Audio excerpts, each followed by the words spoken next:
book The Similars, we meet this girl named Emmeline. Emmeline is attending a boarding school named Darkwood Academy for her second year. Recently, people learned that a group of children were cloned at childbirth 15-ish years ago. This group of children, given the name The Similars, have grown up and are disliked by most of the public. Darkwood Academy, being the totally accepting school that it is, invited the Similars to the school. As it turns out, some of the Similars have recognizable faces.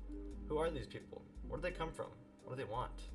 Unfortunately, all these questions have an unfulfilling, predictable, and mediocre answer.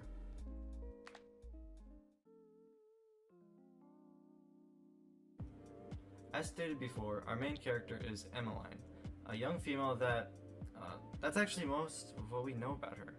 We don't know how old she is, what her ethnicity is, or even what color her hair is. She's a semi-relatable teen. Her best friend, Oliver, passed away over the summer to an unknown reason. This leaves her with only one friend, Prue. Prue is another teen that also not a lot of information is given. She's the only character that Emmeline interacts with on a regular basis. I don't think you guys would engage with Emma because there isn't that much that separates her from random ordinary teens. She doesn't have any characteristics that make her unique or different. She doesn't have any memorable personalities or like physical features. Emmeline just feels like a person that we just happen to be following. The author's purpose is to entertain through a series of conflicts. As to be expected, most of the conflict revolves around the Similars in this book, because that's the one thing that's going for it. The author is aware that most people will read the book in order to figure out what happens to the clones, not the plain Jane students. So they stick with that, which I'm fine with, but I just wish the author took more time to write out better characters. The author's message is that trust is a double-edged sword. Without revealing too much, the author emphasizes trust through each character's actions, especially around the Similars. Some choose to trust the Similars, some don't. There ends up being pros and cons to both sides.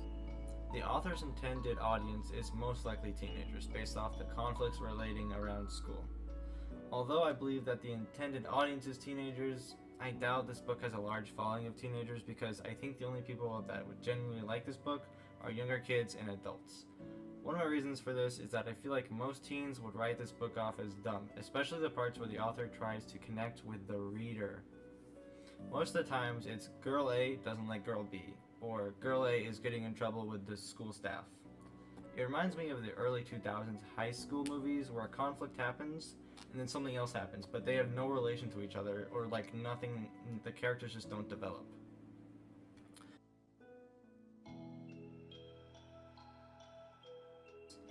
Based on my reading of this book, I'd give it 3 out of 5 stars. I think that the conflict of the story carries the overall entertainment of the book, and the character development, it doesn't slow it down, but it doesn't help.